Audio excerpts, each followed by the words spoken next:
Muy buenas noches, amigos, y bienvenidos a Pasaje a lo Desconocido. Hace unas semanas, en el momento de los accionistas de nuestro programa, recibimos y pusimos en pantalla a este accionista. Vamos a recordarlo.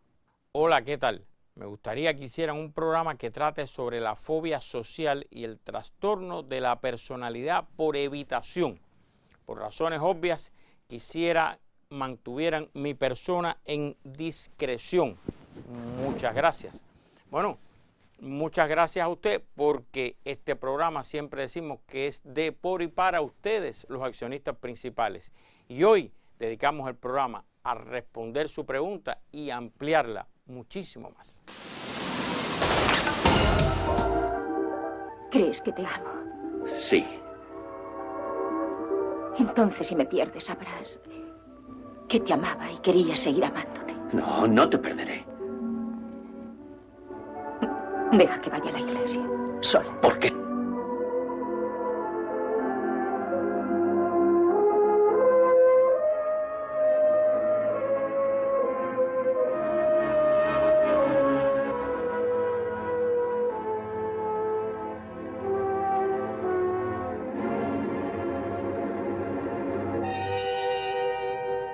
Dios mío. Madeleine.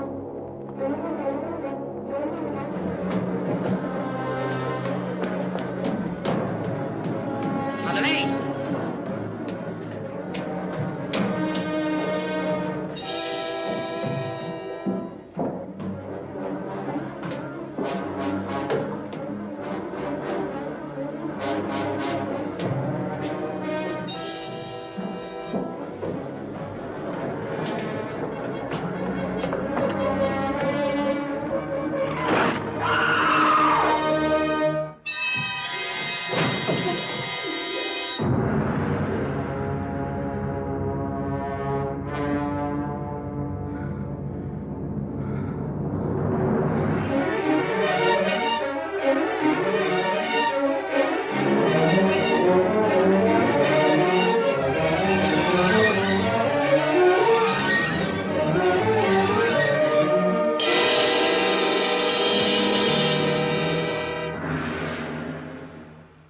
Y sí, parece que el vértigo que inmortalizó esta película con esta secuencia también está asociado con la fobia. Pero si usted quiere acompañarme en esta odisea del conocimiento que esperamos sea sin sobresaltos y sin temores, les pido que recibamos a una invitada que debuta hoy, pero que estamos seguros que se va a mantener por mucho tiempo con nosotros. Me refiero a la doctora en ciencias, Ana Sarracén, que a ver si me lo aprendí bien, especialista de primero y segundo grado en psiquiatría. ¿Es así? Sí, así mismo es. ¿Lo dije correcto? Así mismo es. Entonces, ¿usted cree que podamos descifrar el misterio de la fobia sin sobresalto? Sin sobresalto. La escena de la película, de Vértigo, de esa inmortal película de Hitchcock, es una fobia. Es una fobia. ¿Cómo se llama? Esa es la acrofobia. Precisamente es la fobia o el miedo patológico a las alturas.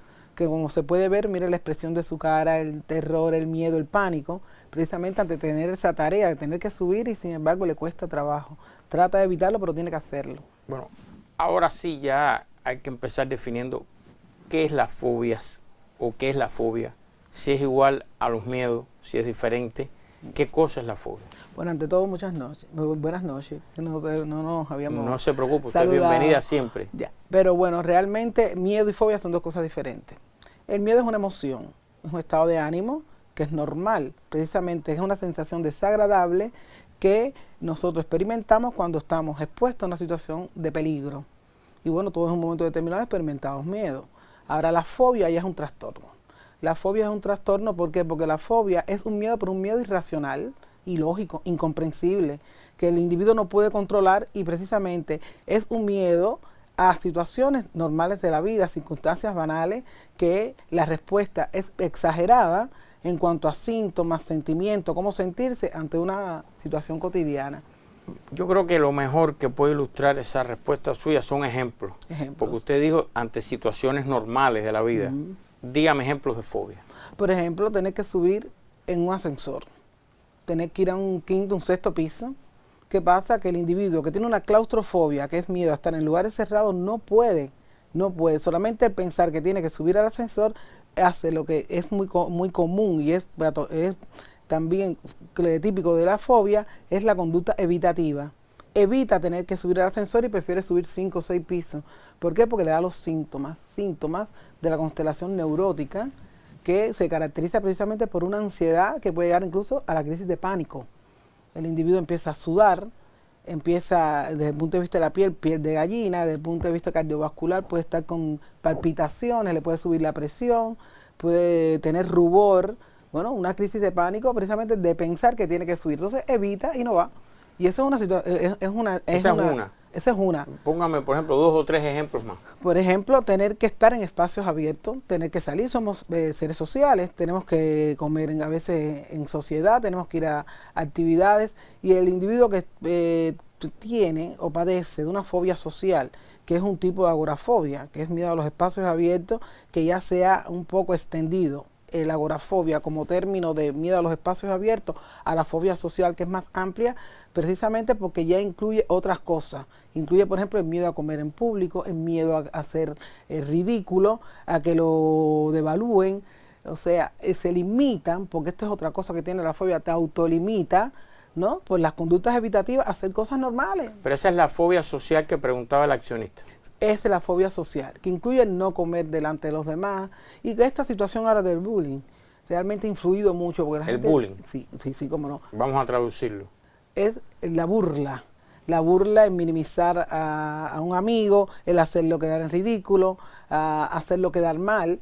Todas las personas no tienen la capacidad en su personalidad de enfrentar estas cosas, estos juegos, estas burlas. Y la persona que tiene en su formación, porque tenemos que hablar que la fobia como trastorno neurótico se instala, ¿no?, en el transcurso de la formación de la personalidad. Algunos dicen que en algunas teorías hablan a favor de los aprendizajes patológicos y otros hablan de traumas de la infancia, pero realmente lo que la caracteriza es la ansiedad. Y esta personalidad, que por supuesto es endeble, es vulnerable a las burlas, con mucha facilidad puede desarrollar una fobia social. Y es experimentar toda esta sintomatología que habíamos hablado, desde la sensación de opresión, de miedo, ¿no?, de temor, de ahogo, hasta todas estas manifestaciones a nivel del sistema vascular. Ahora, una fobia social es que evita salir a la calle. No, como término, evitar no salir a los espacios abiertos es la agorafobia. Ahora, esa es la agorafobia. La agorafobia. Ahora, la fobia social ya se extiende, porque evidentemente hay que salir, hay que socializarse, hay que hablar en público a veces, ¿me entiende? Entonces ya esto, miedo a hacerle ridículo, miedo a que se rían de él, que ya está es parte de la fobia social. Como yo conozco casos. También pudiéramos hablar, disculpe, de la glosofobia.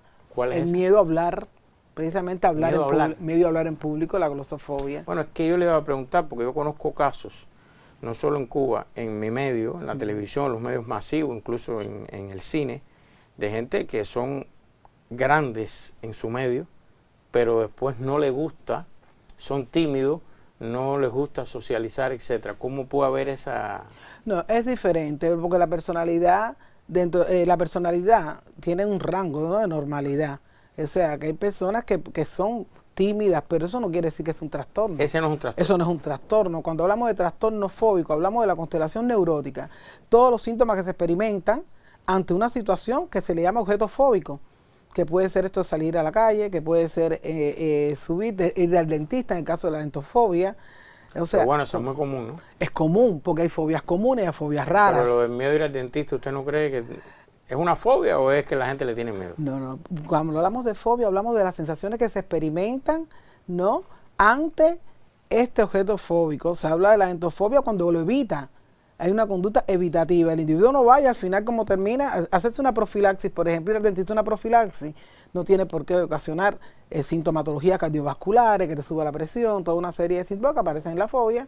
Sencillamente uno puede tener el temor, pero un temor racional. ¿Qué otras tenemos, a ver, para dar una idea? Bueno, las más frecuentes, porque tendríamos que hablar de las más frecuentes y hablar de las más raras. Está la claustrofobia, está la claustrofobia es el miedo a los espacios cerrados. Esto hablamos del ascensor, de no montar la guagua. Nosotros sabemos que hay personas que prefieren caminar muchísimo antes de montar una guagua, porque la sensación de ahogo que le da el estar encerrado, el montar en tren. Está la aerofobia, montar aviones. Yo tengo un paciente recién que estoy tratando precisamente que ha cambiado varias veces el turno y el pasaje porque no puede montar avión. Y bueno, ya por suerte la última vez lo logramos a través de un tratamiento que está llevando, que bueno, pienso que eso lo hablaremos después, pero es bastante frecuente los miedos a montar aviones. Pero lo que pasa es que tenemos que delimitar lo que uno puede tener un miedo común, ay, qué miedo, Dios mío, montar el avión, bueno, que lleguemos rápido, a la sintomatología, los síntomas que puede llegar a una crisis de pánico. O sea, la fobia es cuando uno empieza a sudar, cuando Exacto. la piel se le altera. La presión le puede subir. Ahí es cuando hay fobia. Tener deseo de ir al baño, ir constantemente a orinar, porque tiene que enfrentarse a esos objetos fóbicos. ¿Y qué hace? Lo evita. Bueno. Lo evita limitándose, autolimitándose. Que eso es una característica, se autolimita. Y por supuesto una persona que se autolimita ante estas circunstancias que evidentemente hay que hacer durante la vida, porque uno tiene que montar una guagua, uno tiene que montar un ascensor, uno tiene a veces que viajar. ¿Qué pasa? Que entonces le dificulta la capacidad de adaptación al medio. Yo le propongo algo. Nos vamos hasta Matanza. Y allí Janet Peña salió a la calle y le preguntó a la gente al azar con qué asocia la palabra fobia, o cuando le dicen fobia, qué piensa. Y entonces vamos a ver esto, lo que ella encontró, y usted entonces después nos dice, hoy en Cuba, ¿cómo está este fenómeno de la fobia? Hoy en Cuba, ¿cómo es? Pero primero le propongo que nos vayamos hasta Matanza y ahí ver qué encontró Janet Peña. Un saludo taladrí para todos los televidentes. ¿Le teme usted a las alturas, a las arañas, a la oscuridad o a pronunciar palabras largas? ¿Le tiene miedo a tener miedo? Sobre el tema salimos en busca de criterios entre los matanceros. Acompáñenos.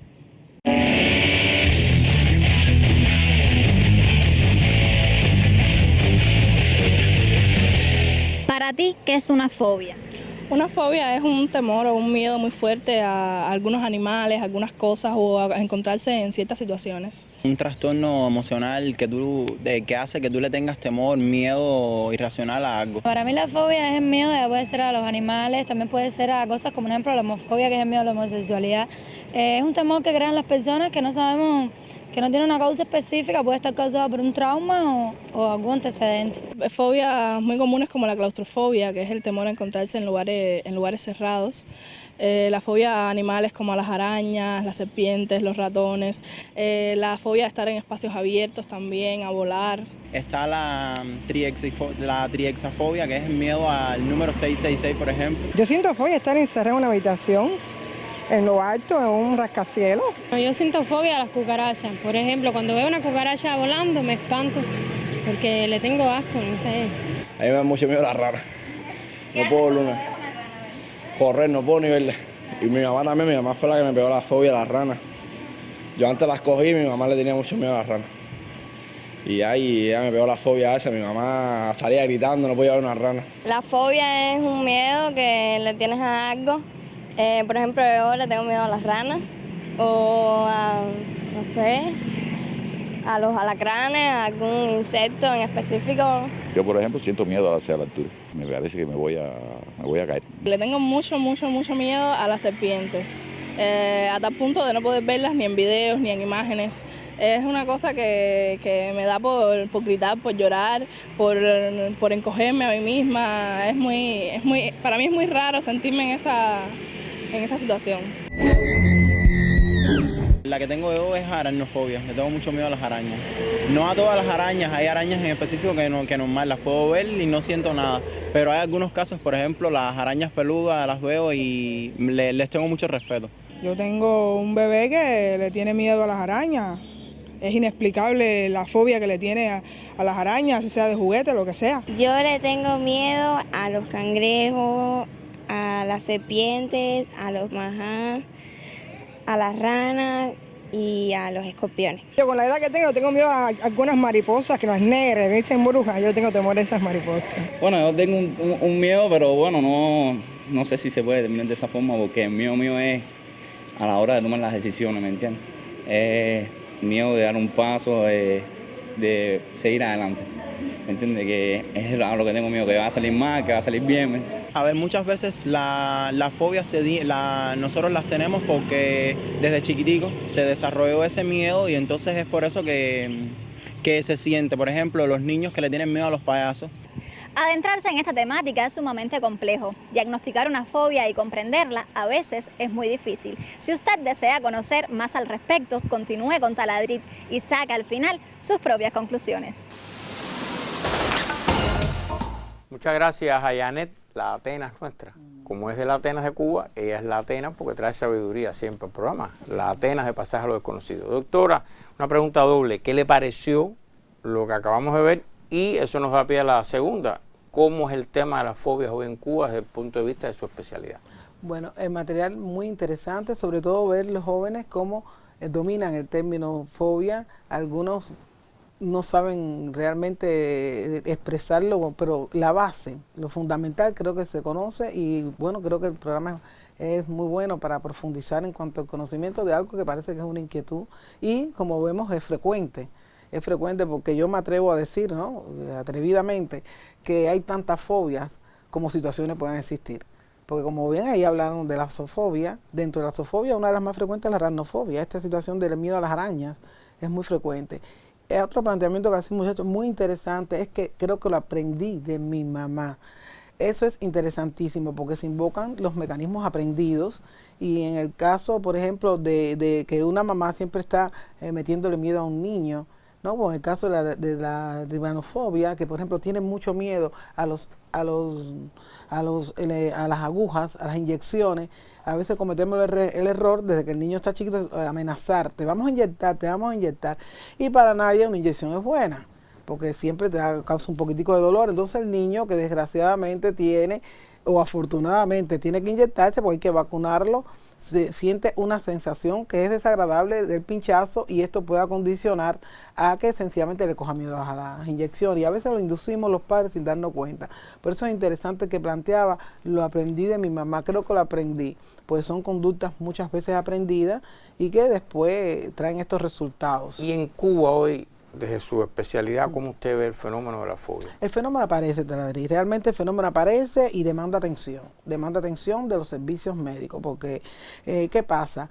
Que hay personas que tienen obligatoriamente que exponerse a determinadas situaciones cotidianas y ahí es donde acuden y demandan la atención médica, pero hay personas que por ejemplo pueden tener una fobia, pero no necesitan exponerse. Pongo el ejemplo, por ejemplo, una persona que viva en el campo, que sea un campesino, que labore la tierra, que no está expuesto, por ejemplo, por trabajo ni por necesidad, quizás no es que sea así, a tener que viajar, ¿no? Entonces, no le preocupa montar o no tomar avión. Cogerlo o no cogerlo, lo ve bastante lejos. O sea que la aerofobia para él no es un problema y ese no demanda atención porque no está dentro de su vida cotidiana. Pero el fenómeno aparece y vuelvo y repito, yo creo que hay tanta fobia como situaciones realmente sean fóbicas para determinados sujetos. Pero desde su perspectiva, este es un fenómeno que en Cuba se da más o menos con los mismos patrones e intensidad que en el mundo, o aquí hay más o menos. ¿Usted cree que ha aumentado, que en los últimos años se mantiene estable? ¿Cómo usted lo ve? Dentro de los servicios de salud pienso que sí, que se mantiene dentro de los patrones internacionales. Se habla de un 0,1 al 10% más o menos de la población que tiene un trastorno neurótico, y este es un trastorno neurótico que tiene de base denominador común el trastorno neurótico, la ansiedad. ¿Por qué insisto en eso? Porque la terminología psiquiátrica se utiliza a veces, ¿no?, equivocadamente, que neurótico es, que esquizofrénico es, y no tiene el significado técnico que lleva. Y el trastorno neurótico es este que tiene de base la ansiedad, y el trastorno fóbico está dentro de los trastornos neuróticos. Pero en la vida cotidiana que llevamos, el estrés, evidentemente los trastornos neuróticos aparecen. Hay uno de los muchachos del material que hablaba de tomas de decisiones, que le cuesta miedo, que le cuesta trabajo, que es inseguro. Precisamente esa es una de las personalidades, que es la personalidad neurótica, que tiene estas características de miedo a tomar decisiones, miedo a lo desconocido, donde le gusta instalarse estos trastornos. Bueno, si le tiene miedo a lo desconocido no va a haber programa. El programa no lo va a haber. Yo espero que no, que logre vencer ese miedo. Lo más importante, en mi opinión, cuando una persona sabe que no es un simple miedo, ya lo dijimos, pero para estar claro, que la gente tenga claro cuándo tiene que saber que ya tiene que buscar atención especializada y sobre todo ahora, qué hacer ante una fobia. Bueno, primero, una de las cosas que tiene este trastorno fóbico es que el individuo se da cuenta que se siente muy mal, se angustia. Hay que ver la cara de un fóbico al exponerse al objeto. Realmente está sufriendo. Los trastornos neuróticos ocasionan mucho sufrimiento al sujeto, porque sentirse las palpitaciones, sentirse con esa sensación inminente hasta de muerte, llegar a una crisis de pánico, el que lo ha experimentado sabe que tiene que buscar ayuda, sobre todo porque se da cuenta por qué. Es un paciente que tiene crítica, como nosotros decimos, de lo que le está pasando y que tiene que tomar medidas, o de lo contrario se pasará la vida evadiendo, evitando la conducta, y esto le trae problemas en su ajuste al medio, a su trabajo, a su vida cotidiana. Entonces ya por sí solo, no es como el caso de un paciente psicótico, por sí solo este paciente demanda ayuda y va al médico porque quiere resolver el problema. Pero no hay mucha gente que sabe que tiene pánico a algo, pero no va al médico. Yo sé que yo tengo pánico al ascensor, no uso el ascensor y ya, y no voy al médico. Es lo que decíamos en el caso de que está trabajando la tierra y nunca se ve expuesto a la necesidad de tomar un avión. Pero bueno, ya esa es una decisión personal. Sí, pero por ejemplo, aún si se viera en esa necesidad, dice, no voy en avión, no uso avión, o no tomo el ascensor, camino. Y ya, y eso no voy sucede, al médico. eso sucede. ¿Pero debe ir o no debe ir? Debe ir al médico, pero es una decisión personal porque estamos hablando de una persona que tiene raciocinio, que tiene conciencia de lo que le está pasando, y es una decisión personal asistir al médico a pedir ayuda o no. Pero, ok, y una vez que llegan a usted, ¿qué se hace? Bueno, se trata. Por suerte, esto es un trastorno psiquiátrico que decimos funcional porque, bueno, hasta este momento, ¿no? No se puede hablar de que sea producto de un tumor cerebral, que sea producto de una lesión, un trauma craneoencefálico, pero tiene cura. Tiene, yo diría, remisión, tiene periodos de mejoría, aunque tiende por supuesto, a ser como trastorno neurótico por su personalidad de base, a ser crónico. Pero el paciente evidentemente logra resolver el problema en el caso de la fobia, pero requiere un tratamiento. Un tratamiento fundamentalmente psicoterapéutico. ¿Es terapia? Terapia. ¿No lleva medicamentos? Sí, lo acompañamos de medicamentos, porque hay una cosa muy interesante ahora que me hablas de medicamentos. Muchas veces la fobia va acompañado de un sustrato, un depresivo. A veces en el curso de una depresión aparece la fobia. Y si se ponen antidepresivos, se ponen ansiolíticos. Por ejemplo, este paciente que yo te hablaba que tengo, ¿no? Que tiene problemas cada vez que va a volar, yo lo medico antes de salir. Y en estos momentos lo estoy medicando, pero ya está también para la terapia individual, que es una terapia de sensibilización, precisamente de una terapia cognitivo-conductual, así se llama, que el individuo logra, ¿no?, mejorar sus síntomas, porque a través de la relajación lo vamos exponiendo a las situaciones jerárquicamente que para él son traumatizantes y son fóbicas. A ver, la escena con la que empezamos el programa, la inmortal Vértigo. El hombre se cura al final de la película. ¿Cómo se cura? De manera brutal. Brutal, porque se expuso. Entonces, pero eso es lo que usted haría. No hay otro método. No, yo no me refiero a la trama de la película, me refiero, para curar a alguien que tiene el miedo a un ascensor, hay que ponerlo en un ascensor y confrontarlo con eso. Hay dos métodos. Está este método de enfrentamiento al problema, por supuesto con un acompañamiento médico, pero nosotros preferimos la desensibilización fóbica, o sea que es por pasos escalonados. ¿Cómo se hace esto? ¿Qué es lo que debió hacer? Porque estamos hablando de una película y sabemos que siempre en las películas los finales son felices, todo se resuelve casi siempre. No, en este caso de Vértigo no es un final tan feliz. No es tan feliz. Pero evidentemente el hombre se queda mirando sin el vértigo, pero en una situación traumática, pero bueno, resolvió. Desde el punto de vista que lo hizo, pero a través de un trauma que no es lo que está pautado desde el punto de vista terapéutico. O sea, con terapia sin confrontar a la... O sea, vamos a tomar el ejemplo del ascensor, la gente que tiene miedo de entrar al ascensor. No hace falta poner a la gente en el ascensor y obligarlo a que pierda el miedo ahí. Ante ese paso, que sería el último, que ya sería el de enfrentamiento al objeto real, a la exposición, nosotros tenemos otros métodos que se llaman de sensibilización fóbica, que mediante la relajación, nosotros nos gusta usar mucho la relajación de Schultz, que es un método que te va relajando, tú vas poniendo imaginariamente al individuo a estos esto que es psicotraumatizante para él, o sea, esto que es el objeto fóbico.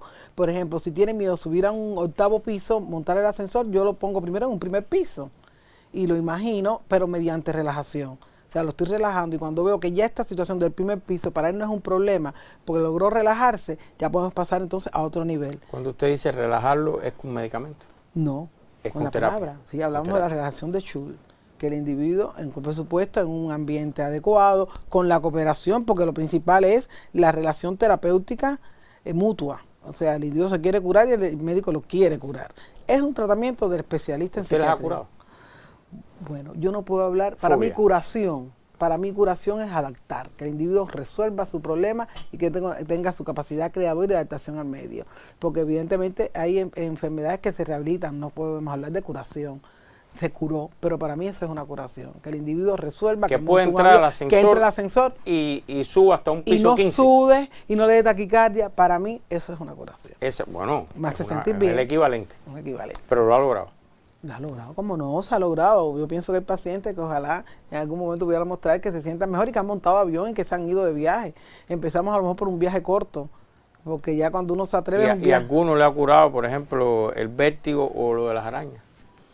También. Mi experiencia en el caso de la zoofobia, en este caso de la aranofobia, no he tenido ese tipo de casos, porque tampoco es frecuente, pero una de las más frecuentes en la que a la gente le crea tanto conflicto, porque las personas van más por el problema de que no pueden entrar al ascensor, van más porque no pueden, la fobia social, o sea, las cosas que realmente son más cotidianas.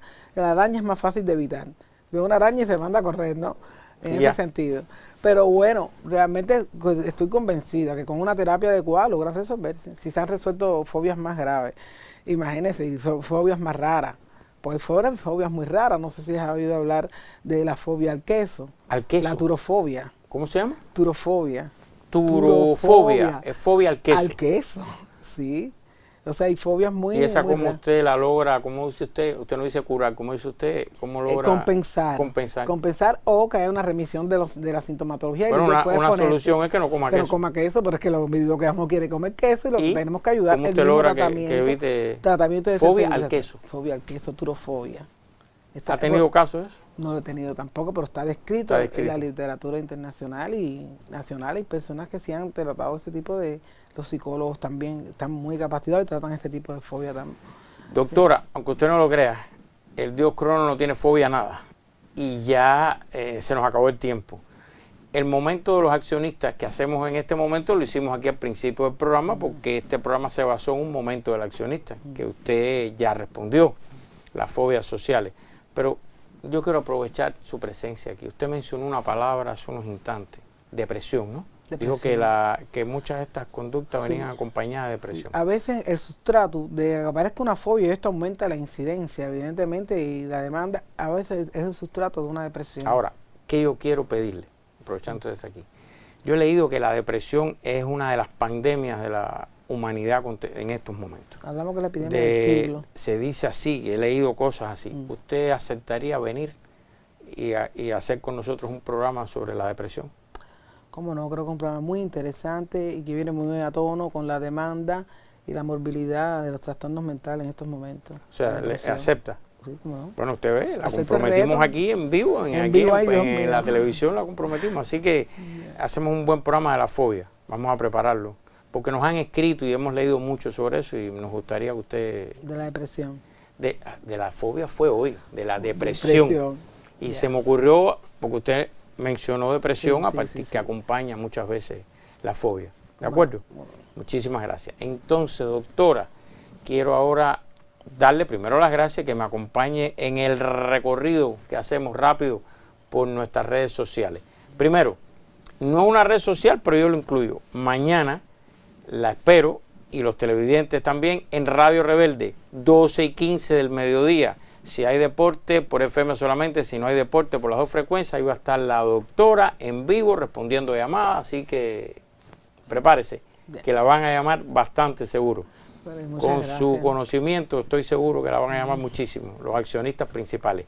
Si usted no tuvo oportunidad de verlo, quiere recomendárselo a alguien vive fuera de Cuba y lo quiere ver, aquí está nuestro canal de YouTube. También tenemos el lugar ideal, si de debate se trata, el lugar ideal Cuba Debate. En este sitio se publica el podcast y la transcripción de este diálogo. Y entonces ahí empiezan las opiniones, los debates, etc. Usted también puede participar y aclarar algo si algún debatiente dice algo que no es correcto o que usted quiere responderle o le hace una pregunta. Usted también puede participar en los debates. Y finalmente nuestra página de Facebook, que dio origen a este programa de hoy, es un comentario, una petición hecha a través de nuestra página de Facebook. Así que ahí sí se acabaron ya lo que respecta a este momento. Les reitero las gracias. La espero mañana en Radio Rebelde, 2:15 del mediodía. Y a ustedes, amigos, solo me resta invitarlos a que piensen, busquen, alimenten su cerebro, reflexionen, profundicen sobre este tema. ¿Para qué? Para que, como cada semana les pido, al final saque usted sus propias conclusiones. Buenas noches.